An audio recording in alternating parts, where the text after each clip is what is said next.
I don't know how many people in here get as annoyed as I do about trivial shit. I really, really try not to, but they sneak up on you, see? There's things that you get wrong that you've just never noticed before. Like the other day, I was doing a cookery programme, by which all I mean is I was cooking my dinner and pretending the microwave was a camera. I'm not an arsehole. I was just, every now and again you just go, "Hi, welcome to dinners." Yeah. Tonight we're going to make a little chicken casserole. So I was looking down camera 3, wall clock. Got to get yourself a full crew, I think. Otherwise they just look stupid, you're wasting your time. I was looking down camera 3 and the line I had to deliver, I'd say, "OK, guys, bear with me, I'm just going to go and get an onion." And then I said, "Sorry, guys, you have to cut there, we'll have to go again, I got that wrong, sorry." And you think, "Well, that sounds fine, John, I'm going to go and get an onion." That's exactly how I would say it. It's wrong. It's wrong, because I realised all my life I've never been able to say things like, "I'm going to go and get an onion," because I'm not saying an onion. It's too hard for me. What I'm saying is, I'm going to go and get an onion. And I've never noticed it before in my life until that very second when I went, "You are a moron. You can't even say an onion. An onion. Isn't it a shit word? Onion is powerful. That's what the vegetable deserves. It deserves some respect. It's the only vegetable that can make you cry without touching it. You can make someone cry with a carrot, but you really got to jam it up there. An onion, you just cut it and you're in tears. It should be called like a fuck fist or something. At least onion has some clout, but that's not what we call it. We call it a it really annoyed me. So I was like, "Sorry, guys, we'll have to go again. Here we go, take 2. Everyone rolling. OK, bear with me, guys. I'm just going to go and get an onion." Because that's not right either, is it? Because if you went into a shop and you went, "Hello, can I have an onion, please?" They would say, "Yes, you can. What is wrong with you?" I just wanted to say it quickly. I just wanted to say an onion, but not an onion. There's no such thing as fucking onions. An onion, but not an onion. I'm not a robot. And then you think, well, all I've done there is waste half an hour of my life shouting the word onion at myself in my own kitchen. We wasted so much tape, we had to shoot the whole episode again. Very embarrassing. The floor manager was livid. Luckily, it was a carrot. Just chopped him up, popped him in a pan with some boiling water and a little bit of salt, a little bit of sugar to bring out the sweetness. You're welcome. I realised quite a while ago I can't help you spiritually or emotionally, but I can pepper cooking tips. So don't write them down, it gets weird. Just try and remember them and your life will get better.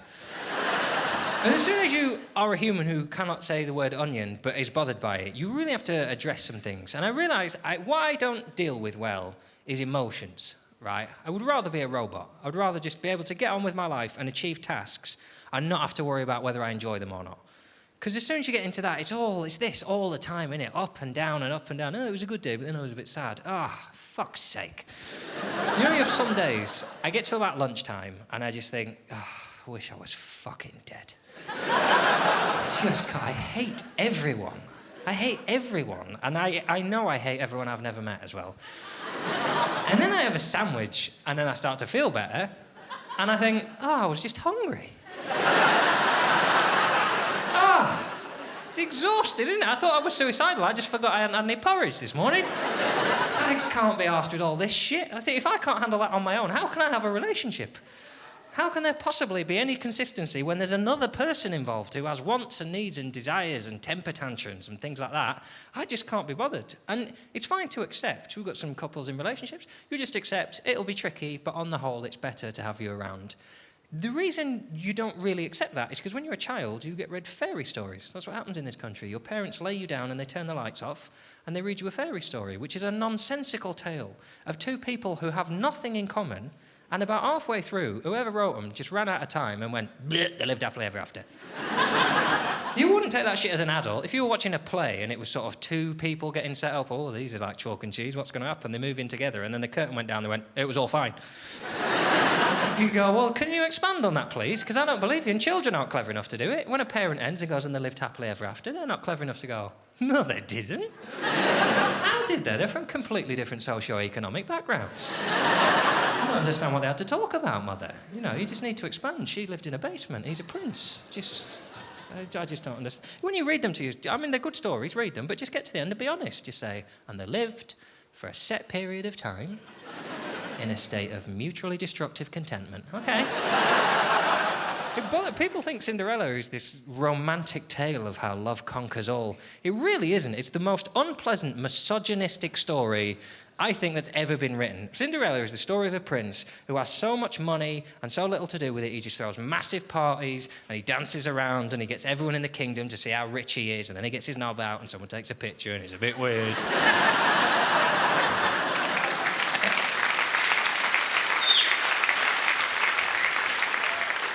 He has this massive party, invites the whole kingdom, says, yeah, look how rich I am. Yeah, I dance like a prince.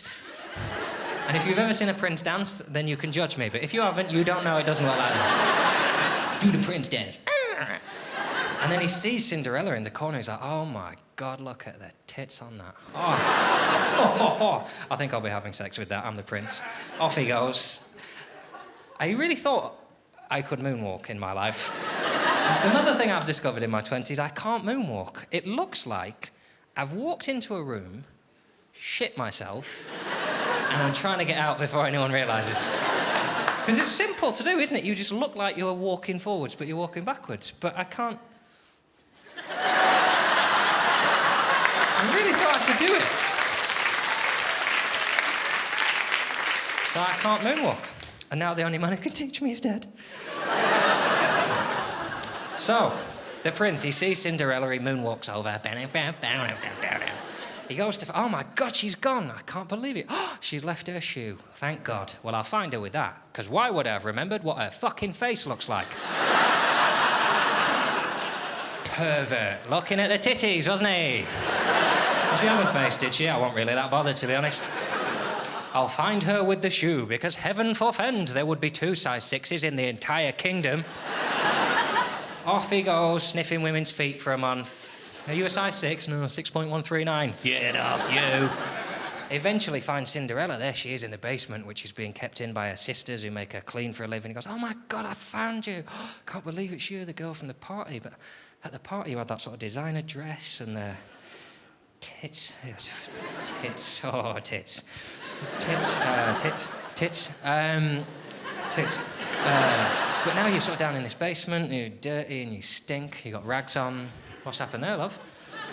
And she goes, oh, well, it's a long story. Fairy godmother, pumpkin, blah, blah, blah. Oh, wonderful, a smackhead. All this time looking for her, and here she is downstairs talking about pumpkins you can ride to work in. Well, I've come this far. Come with me. Right. That's where we end the story as adults. That's where we go, that's fine. They lived happily ever after.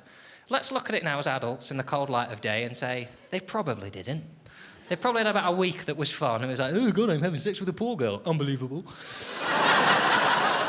And then he would have just said something at a dinner party. Just about a week in, he would have gone, oh, that little flat knife there, that one, you're actually supposed to use that for your fish. But, well, there you are, buttering your bread with it. You fucking idiot.